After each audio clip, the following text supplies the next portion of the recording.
All right, here we go. Sun, Moon, and Rising. So watch the video, see if these messages resonate. And I would always say watch your rising and moon sign as well, especially your rising sign. Sometimes people will say, well, that correlates more with what's going on with me than my real sun sign. Okay, so we have the King of Swords and the Knight of Wands. And we have the Ten of Wands and the Two of Swords. So we have 2 sword cards and 2 wand cards. So this means to me with the swords, there's a lot of thinking, thought, concern, thinking about things, and then the wands represent your work. So thinking about your work, Taurus, what's going on with your work. So let's take a look at this. Here's the King of Swords. This represents to me usually an air sign, which would be Aquarius, Gemini, or Libra. Probably a male. But this could very well be a strong female, someone who makes decisions, I want to say quickly, but they're decisive. You know, they're very decisive, and they've made huge decisions in their life. They're not afraid to take action based on those. They're a bit of a philosopher, a thinker. You know, they're an air sign. They're in their head a lot. But this guy, the king, has mastered the art of making decisions and may do it rather quickly. Now, it's interesting what we have here. We have the Knight of Wands facing this King of Swords. So this wand card, of course, is about the work, our work in life, our passion, what we do, our everyday work that we go to. And it looks a little bit like, to me, what I'm getting from this is there's a little bit of a confrontation with this Knight of Wands. He's ready to take action. This is a very fiery, this represents the signs of Aries, Sagittarius, and Leo, fire signs. And this particular wand is probably the most, let's do it. Let's make things happen. You know, what are we waiting around for?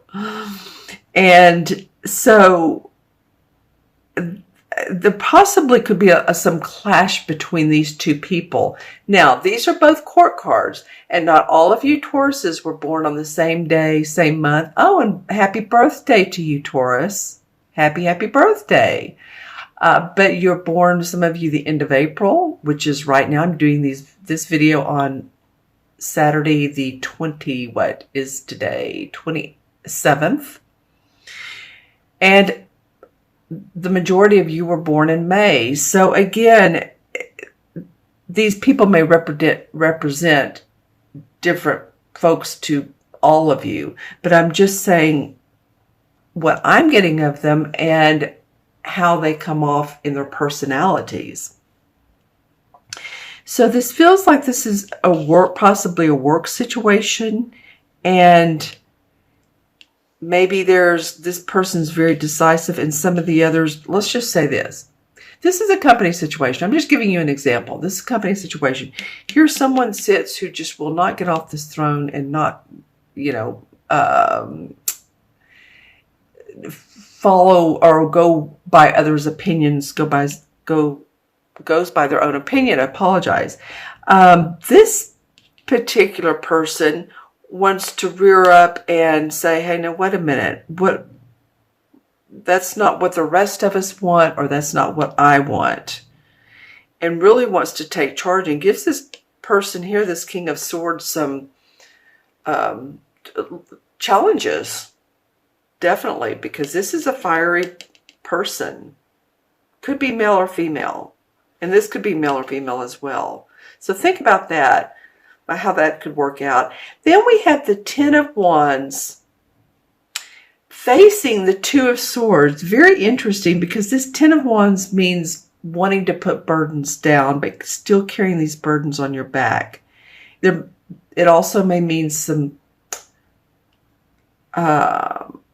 being self-critical about your decisions. Like because she's sitting here, I can't decide. Her hands are over her heart. She has her eyes wrapped. There's water behind her, so there's emotion in which way she's trying to go. But there's also a bit of, this is really a burdensome feeling, and I'm ready to let go of this burden, but I'm going to have to choose. In order to let this be a lighter load, you're going to need to choose. And it's interesting how I see a new moon here. So this new moon could indicate, let's see, when is the new moon in the next one coming up? I believe is it the 4th of May? So around the 4th of May, and even 2 weeks later, the full moon, you may have some decisions to be making, Taurus, in order to feel better about where you're going and this, what you need to do. Okay, let's pull some major arcana cards and see what the major lessons of this month is for Taurus. Okay, these two wanted to come out. Let's see what they are. Okay, well, we have the Hermit and the Hierophant. So the Hermit is asking you to go into your own feelings and thoughts. Introspection, contemplation. This would really fit in well with this sort of indecision to relieve this burden that you've got going on. How can I relieve this burden? How can I make my work easier and balance it with my life, with my play life? So the Hermit goes out, he walks on his path, he has his lantern, and he looks on the inside. Okay, and then we have the Hierophant. There's a lot of spiritual growth, a lot of, by doing this, you're going to possibly set boundaries, know what you want for yourself, know what your values are. And that's important. If we know what our values are, then we know what's important to us. Say my value is, I'm going to put in a full day's work, but after work, I want to go home and be with my husband or my wife or my pet, or I want to go listen to music, or, you know, I need to go shopping or church or whatever you do. And this would be about, maybe about church. It's about more of a dogmatic or a situation, it can be, or spiritual learning, just that type of learning. So, like I said, there may be some boundaries that you need to set for yourself. Oftentimes, you know, we get the feeling of being put in a corner like a cat, and then it's really us that needs to say something. So let's take a look at the crystal, see what the crystal has to say. For Taurus, Sun, Moon, and Rising.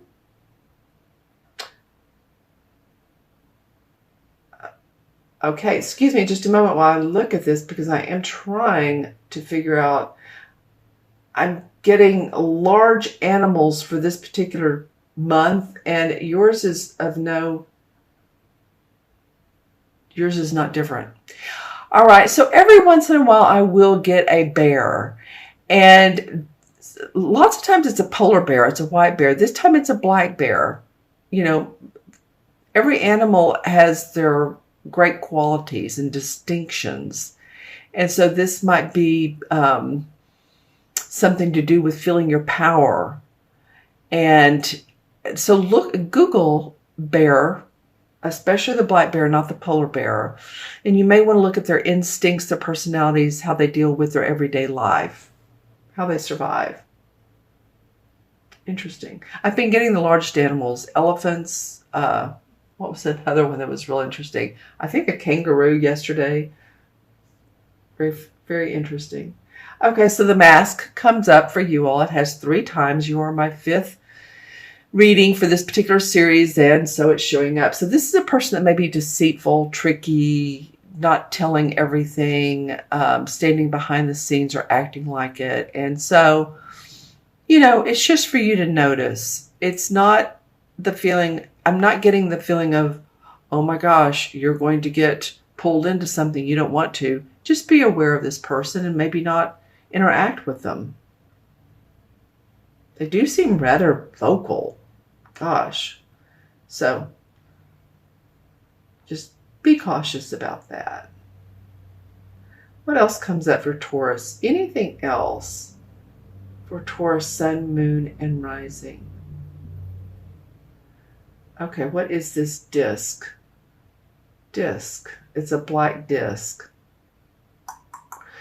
Okay. I was going to say, could be something to do with music. That's what I thought, but usually the discs or the CDs are silver. You know, some of you may be into UFOs, I don't want to say metaphysical. I mean, a lot of you may be metaphysical, but yeah, UFOs, outer space, aliens. Maybe you've been abducted. You know, it's how many stories have you read about people all over the world who feel like they've been abducted and, you know, they've told their story and, or you've seen one, a flying saucer. Okay. So I know that's unusual. Not everybody is going to resonate with that, but those few of you who did, then, you know, maybe that's coming up that will resonate and maybe possibly come up for someone out there.